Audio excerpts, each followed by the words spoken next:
Well, hi, my name is Derek Gunderson, and on behalf of the Northwestern Center on Law, Business, and Economics, I just want to welcome everyone to today's webinar.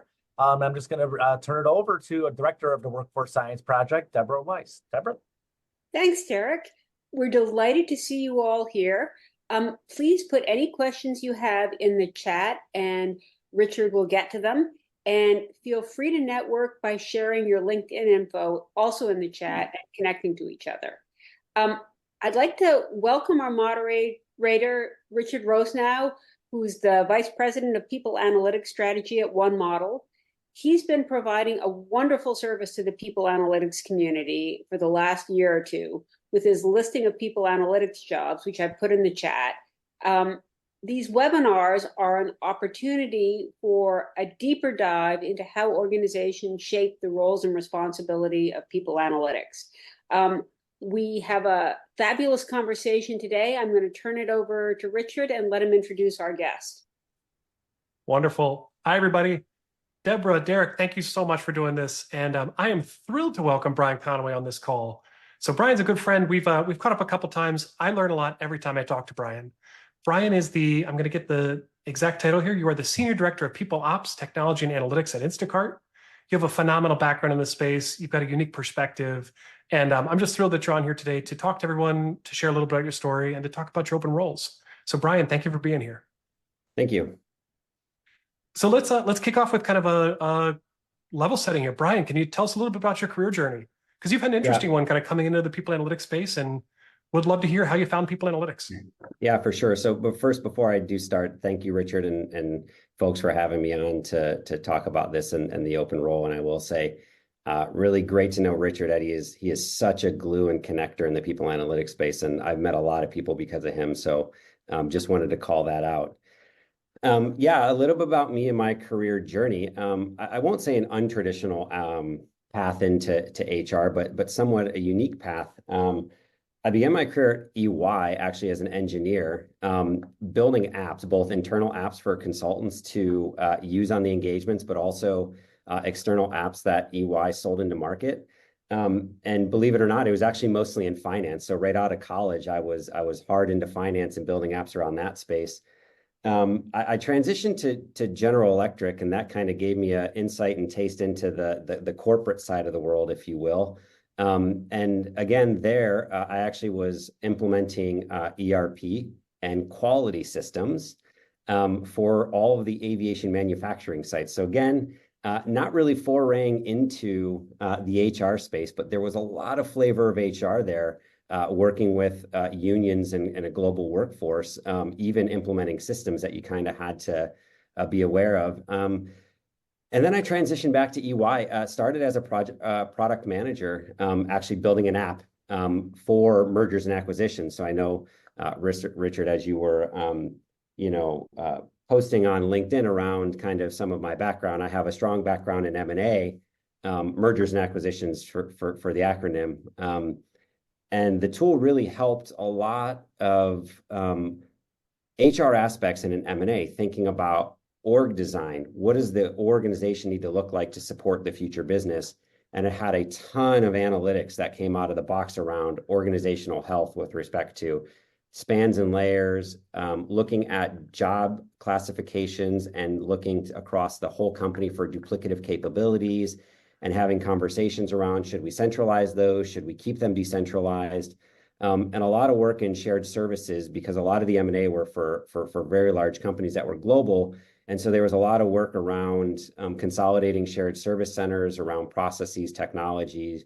And that was kind of my foray into HR. And then on top of that, I did a lot of consulting around custom analytic projects around performance data, compensation data, engagement data. And that's kind of really how I got into the people analytics space, and then transformed to my most recent spot here at Instacart. As Richard mentioned, I have people ops, people technology, people analytics, which we're here to talk about today. And I do have people PMO, but at the moment it's a mighty team of one, but she's pretty mighty. But yeah, that's kind of my full scope and kind of how I got to this space. Ryan, I love that. And the product background's fascinating too, because a lot of what's changing in HR lately has been towards that product space. Have you seen that across even just your career here, kind of in the people space, that shift from kind of what you saw maybe other functions doing to kind of where HR is heading now? Would love to just hear a little bit about that.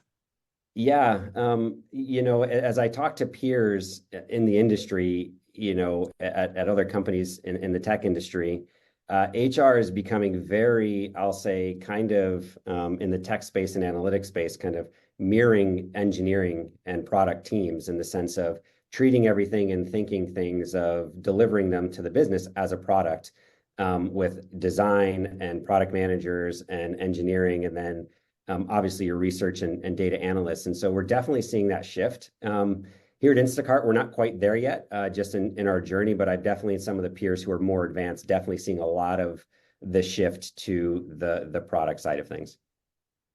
That's awesome. Thanks, Brian. And talking about Instacart, it'd be great to hear a little about like what took you there and what's it been like the past couple of years, because it's been an interesting time. I was at Uber kind of early in the pandemic, and just kind of any of these delivery services have just had a wild couple of years. So it'd be great to hear about that from you.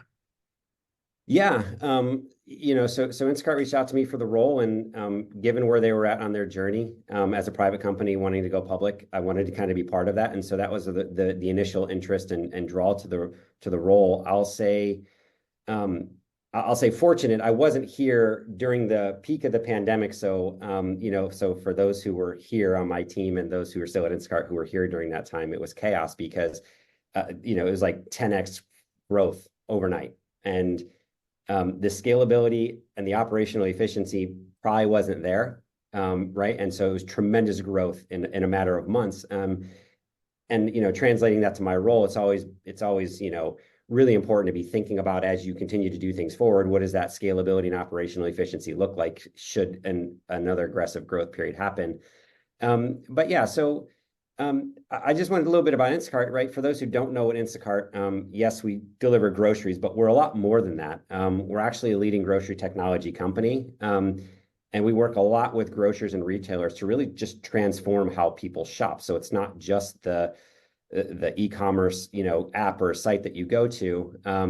We've done things to grow. We've recently launched restaurant delivery.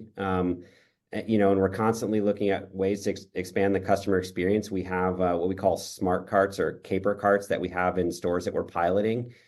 And that's just literally going through the store shopping. As you put it into the cart, it recognizes what puts it in, and it creates the shopping list and it checkout list, and you accelerate your checkout and all sorts of cool things. So we're really transforming the grocery industry as a whole. So it's a really exciting time, I think, right now to be at Instacart.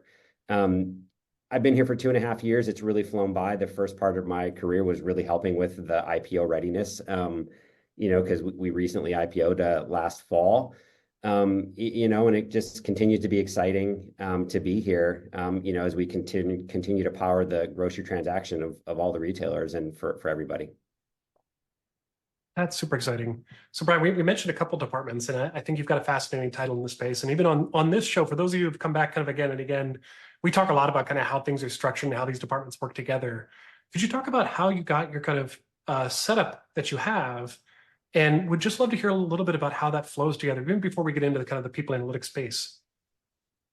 Yeah. And so when I first joined Instacart, my scope was actually a little bit much larger. I had onboarding and I had performance. And again, right, I mean, since I've been here, Instacart's grown 2x. And so as we matured, we've kind of really reorganized and put performance underneath our learning and development and whatnot.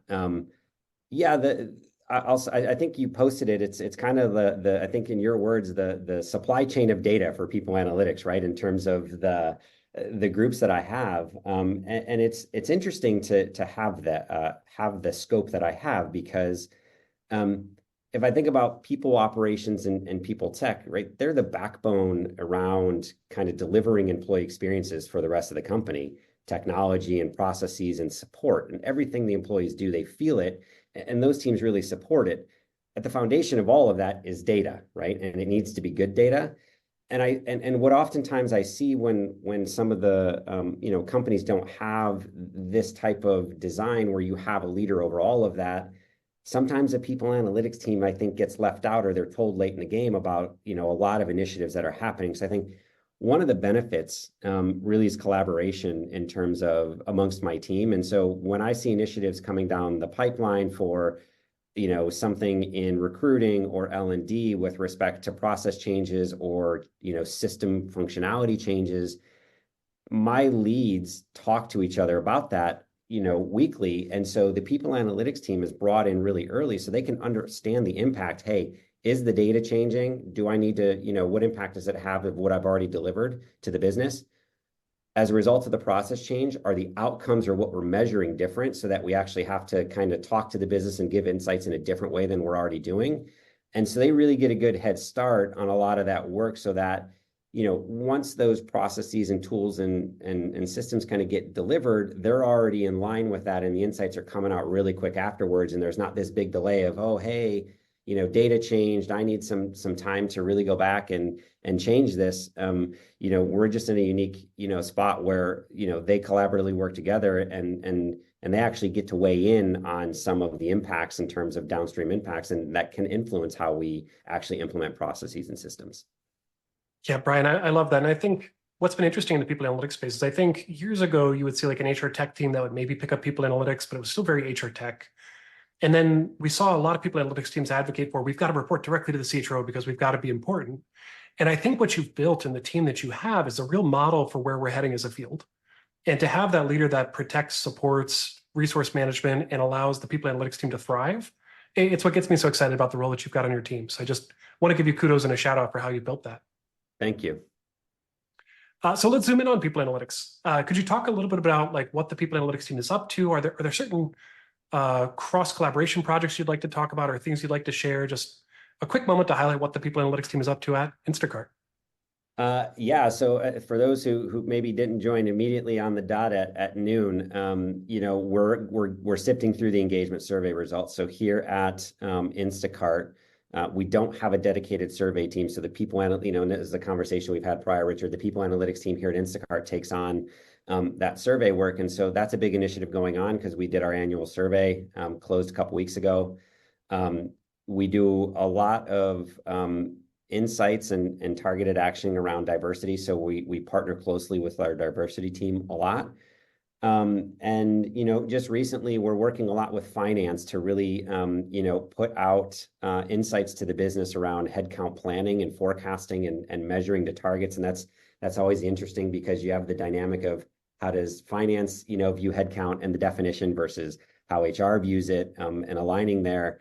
But collaborative and cross-functionally, that's what we do every day. We're not putting out insights and analytics for ourselves as a people analytics team. It's every single day there's cross collaboration across the functions. And I think what's great about the team here is, we've got the foundation built in terms of, data warehouse and metrics, and, we're cranking out insights and dashboards to the business. And we're not just serving our HR COEs or our center of excellences, or our HR partners. We've actually really focused on the business first before actually serving the needs of HR. That's kind of how we started here at Instacart. That's fantastic. I'm reflecting too how this is a rare case where it's not a rebuild or a restart or a new people analytics team offering. You actually have a functioning people analytics team. And because you've got this PMO ops tech analytics leader over top, you've been able to kind of sustain and grow and keep this people analytics team running even as you hire for a new leader, which is a rare thing in the space. So just for the people on the call, it'd be interesting to get your reactions on that too. But let's talk about the open role. I think we've flirted with it enough here. It'd be great to hear what's the role you've got on your team? What's that person up to, and what are you looking for? Yeah. So the role we have open is the leader of the people analytics team, and obviously that person reports directly into me.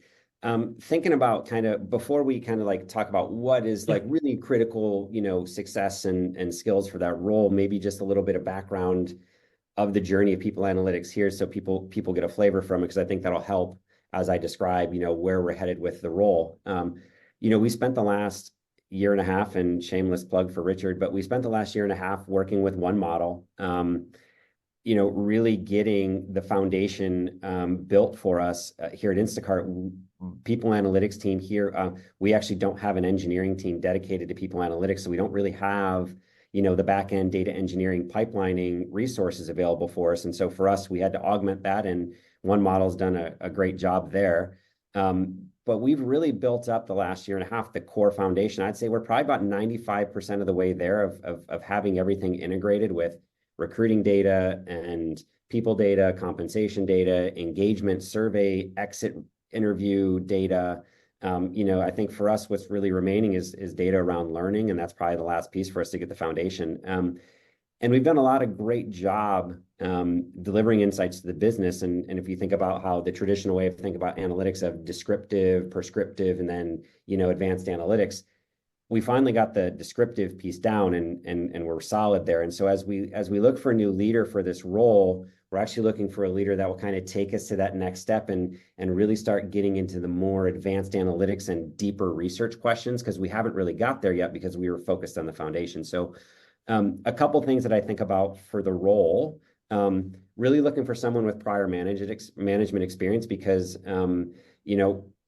where the maturity of the function is at and where we need to go, there's a lot of executive presence, because while I might be here, the people analytics team without me goes and works directly with the business, directly with our C-suite. And so we're looking for someone with a good amount of management experience, and I think critical to that is also executive influencing skills. And then, given the scope of our people analytics, I think experience with surveys is a plus, but really someone who's kind of got that advanced analytics or, even a PhD in IO/Psych or statistical methods. Because again, we're really starting to look to get into that research phase of people analytics where we've dabbled a little bit, but we haven't really got there. And so that's kind of what we're looking to go next on our journey. That's awesome. That's awesome. I'm just reflecting on, I'm getting comments and messages from people are very fired up. I think it's tough with people in lives, because you'll see teams that grow and then the leader leaves and you kind of go in a rebuild phase, and maybe you start over, or maybe somebody changes. It's exciting to see a team kind of really invest, grow, and continue to go that direction. So this particular role is very exciting. I dropped the role in the chat for anybody who's interested. That's the one I put in there. And then thank you all for the questions too so far. I'm keeping track of all the questions. I've got a couple more that I'm protective of my time with Brian to make sure I ask him all my questions, but then I'll make sure we get to the end. We'll drop the recording, we'll go to Q&A and let Brian answer fully and truly afterwards for those of you who are live.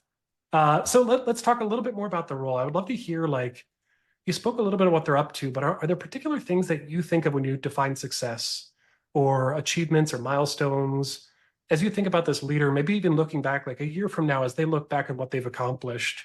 Does anything stand out to you that would be, and something you could share? Because I know that's a little bit kind of personal for Instacart, what you guys are up to, but it'd be great to hear if you've got anything top of mind there. I think a big thing, if I think over the last year of, critical to what we delivered, I'm going to probably talk about our collaboration with finance in terms of rolling out a comprehensive workforce planning view. Specifically as we think about how we go to the market and, in the ever-changing world of how we incorporate AI and Gen AI and the different types of skill sets that are needed, right? There's a lot of shifts in, the types of skills outside of HR that we're hiring in and or upskilling existing resources in, and to really roll out a dashboard that our leaders are going into, because we can monitor it, on a monthly basis to kind of really work with the HRBPs and really define what that strategic workforce plan is as we're going through H2 planning, has been tremendously helpful. And we've gotten lots of feedback about that in terms of how great it is to have, as simple as it sounds, recruiting data and open rec data and headcount data and forecasted attrition and forecasted hiring, just to kind of give a sense of where they're going to be. Has been tremendously impactful for the business. And so I think over the last year, that's probably something really to hone in on. When I think about success in the role and kind of like how I think about what would success look like for someone in this role, one is driving tangible results with the business, right? So being able to measure outcomes. I'll say, even though we're a couple years in, we're still a new team, and frankly, we're still proving our value. And so it's really important to continue to kind of prove that value through measurable outcomes. That's one. Second thing I touched a little bit on, but it's continuing the analytics maturity here, around kind of moving that function forward more towards research and targeted answering targeted, difficult questions. But the most important thing I think for me in this role, and I think if my team were on, they'd probably say the same thing, is really having a leader who develops the skills and the growth of the rest of the team members, right? Because we really need to be thinking about how are we developing that next set of leaders. And so for those who, frankly, if you're on and I've interviewed you already, or if I haven't interviewed you yet, you're in the pipeline. Most of my questions are around leadership skills, frankly, because a lot of folks on this call have the core foundational capabilities around analytics, or else they wouldn't be in the space. And so it's really important for me to have the right leader, and that's going to continue to develop not only my team, but other cross-functional folks, and educate them on people analytics to really drive that success.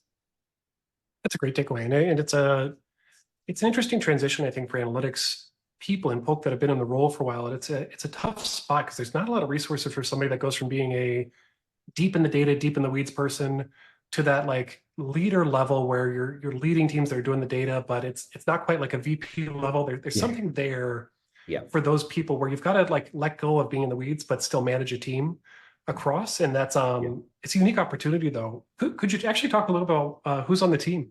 And not naming names here, but just kind of like what types of roles do you have on your people analytics organization? Yeah, it's a team of three, mighty team of three, and they're super awesome, and frankly, they're rock stars. One has been in the people analytics space and kind of, I'll say, like the data space for quite some time, and the other two are actually converts from other functions within HR. So we have someone on the team who came from the HRBP or HRG side of the house, but was awesome with data and was looking for kind of the next step in their career, and definitely took that person on. And then we had another, data savvy person come from the recruiting team. And so, what I'll say about that is it's also great to really have those folks on the team because they bring in different outside perspectives, because sometimes when you're so focused on analytics, you almost kind of forget to how to put yourself in the other shoes to say, how are they really going to interpret these insights? And so kind of bringing that mindset into the team has been tremendously helpful. Great data storytellers. Hey, this will land well with like HRBPs or the recruiting team, or no, it won't, and here's why. And I think sometimes that's often missing from folks because we get so, we have the horse blinders on to getting, insights in what we think as a data-minded, analytical heavy brain might think is critical when it could be too complicated. And so that's kind of where the team's at today. And they've been here for quite some time, that team. So they definitely have a good foundation of Instacart, the culture, the values, and bring a lot to the table. That's huge. As someone with an HRPP background, I really appreciate that you're growing people in that direction. But just the amount that shaped my career has been huge in people analytics. But the tenure and the organizational embeddedness that brings, to have those other relationships, to have that time with Instacart, to have the kind of growth there, that's one of those kind of key areas of success that I've seen a lot of people analytics teams, they don't recognize up front. But in the long run, it really leads to a strong, impactful team, is actually how you drive action and change. Mm-hmm. And so it's really good to hear that the team's got that in place, and congrats on building that team. Thanks. So as we look at, let's take on an Instacart. So if someone had two offers, they've got the offer to join your team, they've got an identical offer somewhere else, same pay, same everything, and you're looking across that and say, hey, what is it about Instacart that really makes this a sale and kind of helps you close that person? Look, and this is obviously the Kool-Aid drinking, but in my mind, it's simple. It's, do you want to be a part of the future of grocery? Because we are transforming the entire industry. And frankly, I'll even say almost kind of creating an industry on its own for the technology behind it in terms of how we shape it. We're really shaping how the world shops, eats, and lives.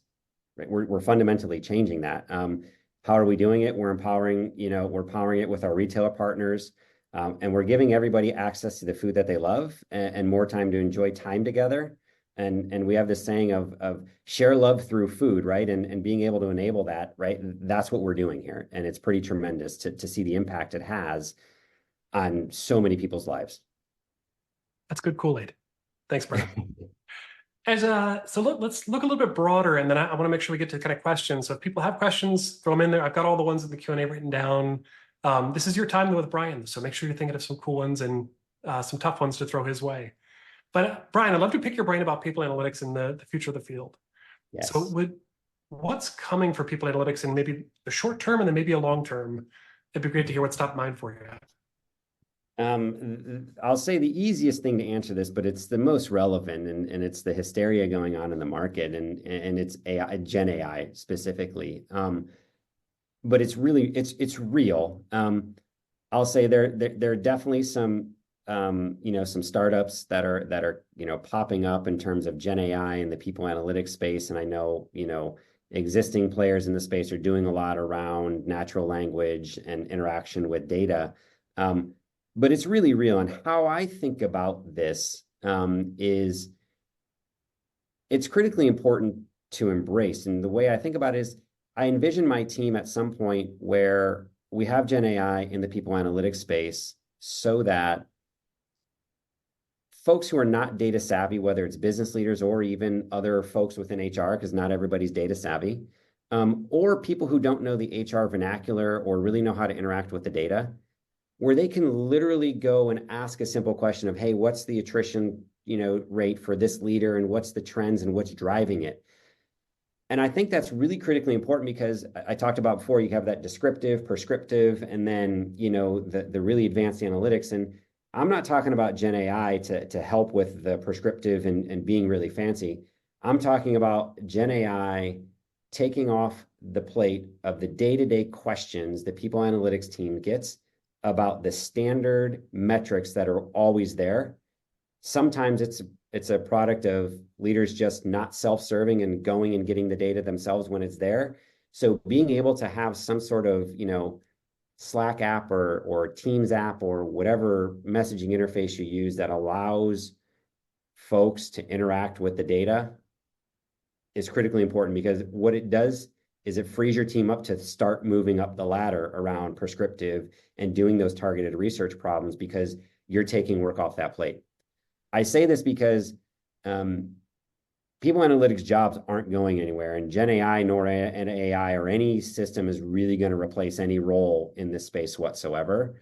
It's really going to augment and allow the people analytics team to, I think, actually show even more value, because doing that type of advanced research and targeted questions that will have even bigger impact on the orgs will be a lot more attainable for companies who are smaller and don't have an army of people analytics teams. So I think for me, it's really embracing that and helping actually the people analytics teams mature a lot faster at smaller organizations. That's super helpful. And Brian, I'm reflecting on kind of Gen AI too, and how your team across the PMO, tech, ops, and analytics kind of fits into that picture there. Because you've got a unique perspective that it's not just the analytics with Gen AI, but across kind of your full organization. Is there anything else you'd like to share about kind of projects that are going on or interesting things happening? And alternatively, do you have like one person going after this, or is it kind of everybody's job right now? Would just be great to hear just an extra beat on that, because we opened up the topic. Yeah, for sure.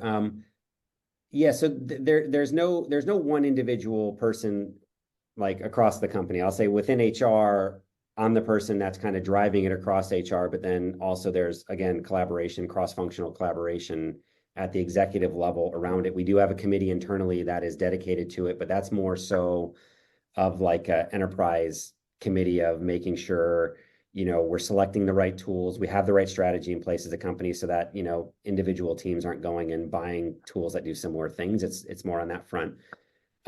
Within my space, I'll say we're a little bit ahead of the game in some aspects.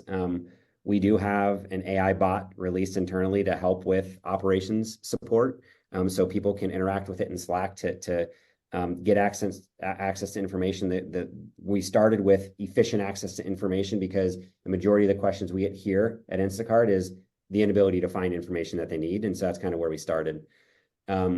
We've since progressed that bot into doing transactional things based on conversations. So, hey, I want to take some time off. Can you, I want to take these days off. Like, can I do it? Yes or no? Hey, other people on your team are on this time off. Do you want to reconsider it? Yes or no? And kind of, so instead of going into systems and doing that, you're just interacting with a bot right on Slack. And so that's kind of the direction we're heading there. For people analytics, we're not using it in that manner yet. and key on yet.